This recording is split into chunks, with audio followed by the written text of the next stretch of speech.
buyer segments, and we're talking about the millennials, the echo boomers, the baby boomers, and there's a huge shift in those people who really want to be near transit. They want the walkable lifestyle. They love the idea of the views. They like the lower maintenance that buildings like this offer. And so I think we're going to see a huge shift in how people are buying and where they're buying, because, again, for the first time in a long time, we can really think about these things. So, great. So I want to talk a little bit about the opportunities at market. So since I have Wells Fargo here double, can we talk a little bit about what's going to be going on with interest rates? What are your projections on that? Sure. You want to go first? Well, let me start by saying that we don't have the wizard caps on, and we're not going to project what interest rates are going to do. I think the common thought process is here from the bank side is that we are going to see interest rates go up. Over the last 14 months, they've been artificially lowered by the Fed buying mortgage-backed securities. That's continued through recent times when they've been purchasing about 21 billion a week, which is now down to about 12 billion a week. That purchasing is supposedly going to end at the end of March. Rates you might have seen increase slightly over the last month or so.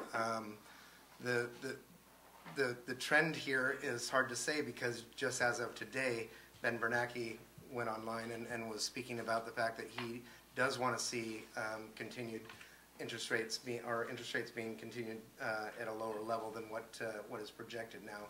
We're going to see this happen where people will come out and say things. You might see interest rates drop for a very short period of time, and then they'll go back up based on data that's available. So whether this statement is something that's going to be written by the Feds as far as extending that policy of purchasing the mortgage-backed securities is yet to see.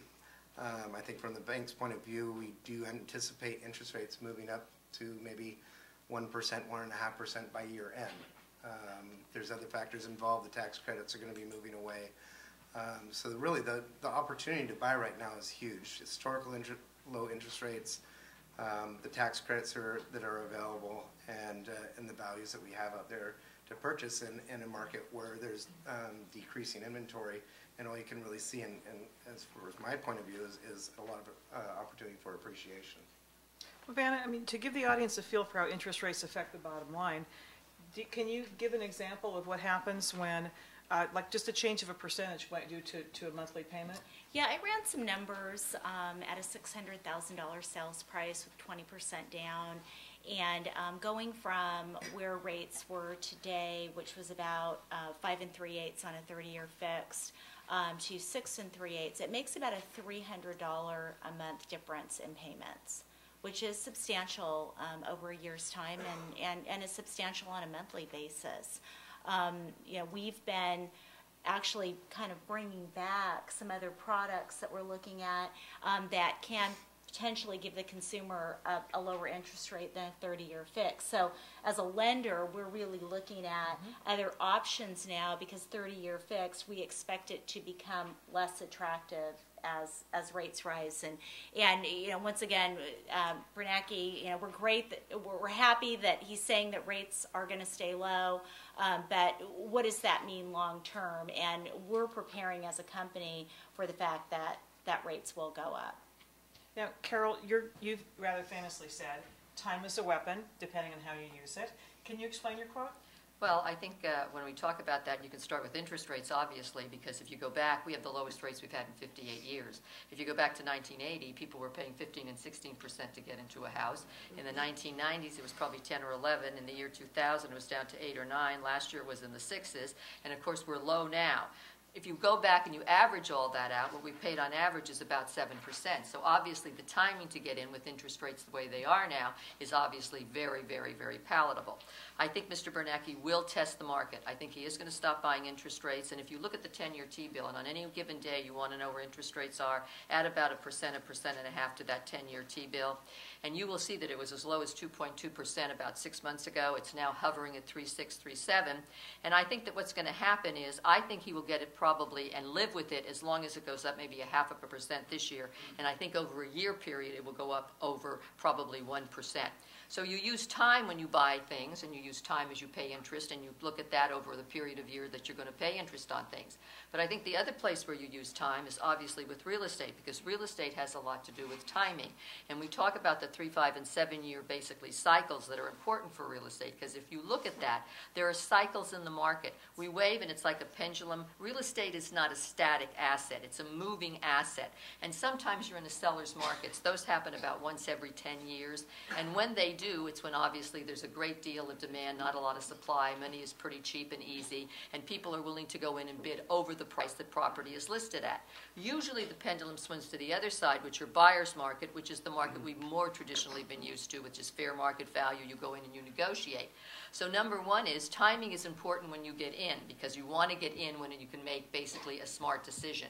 How you fund that piece of property becomes a timing issue also, because you want to get something in the way of a loan that buffers you against basically the times when real estate corrects. And then you want to use the cycles of 3, 5, or 7 years, because you want to make sure when you walk away you have some appreciation. So I don't think that real estate disappointed everybody. I think what happened to real estate is how we did it, how we leveraged it, how all of a sudden we financed it is what basically took this wonderful asset and basically turned it around 365 degrees and put it in a very dangerous situation. Thankfully, we're coming back to the model that basically people will use timing to get in at the right time and basically leverage it and basically mortgage it correctly, and then walk away from it at the right time so that they do get a good return on their investment. You know, we talk a lot about consumer confidence, and we talked to John Burns, the real estate analyst, a couple of weeks ago for The Real Story, and he said that his biggest puzzle right now in looking at the real estate market and consumers is that he says he thinks that we're the 90% of folks who are employed act like the 10% of the folks who aren't, and that we are so worried about what could happen tomorrow. And so his challenge was to me, he says, you know, you own your own business. If you're going to employ yourself for the next year or so, he says, when are you ever going to find a house at a price like this? And when are you ever going to get interest rates like this? And I'm a really active listener, so I ran right out and bought a house. I had been looking in the Carmel market since 1987, had been priced out since 1988. And because there's so many second homes down there, there are a lot of houses on the market at very attractive prices. So I took myself out of that 10% mindset and just thought, you know, this is my moment, and I hate kicking my own behind. So the notion of doing it, acting on it now, and trying to see how it all fits into this. Also, having Carol on a panel with me last month was also huge. It buoyed my sense that I could I'm go glad do I'm it. helping the market. There you go. So Susan, you had talked a little bit earlier about how very few homes are being built right now. And in fact, in the Bay Area, we aren't even hitting our numbers for replacement stock. So I know that's a big worry at the state level, certainly in the Bay Area. So you talked to me last month about what happens to a market after years of starvation. What happens to pricing? What happens? Are we all going to start bidding each other up over product again? Well, I think a lot of the historical models that we, look at to try to predict the future aren't necessarily going to hold true as we move forward, because we have a lot of demographic changes in our society that are going to affect the overall need for housing, the demand for housing. We have 3 generations that are living together. We have boomerang kids. We have kids that are staying at home for a lot longer period of time. So some of the historical knowledge that we've gained isn't going to necessarily apply. But when you're looking at a 80% reduction in the total number of units that are being built, clearly it's going to affect the overall price when the market starts getting strong again. And I do apologize for this. Which is why we're not going to let her talk. Carol's now going to be answering all of Susan's questions.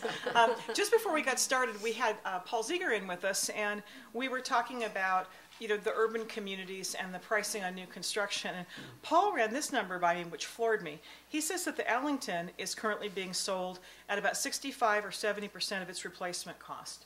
So anybody want to grab that at the notion of how that even works in the market? You know, I think I should be looking for a new job because, you know, you can't build a building like this today and sell it at the price that we're selling these units today. It's just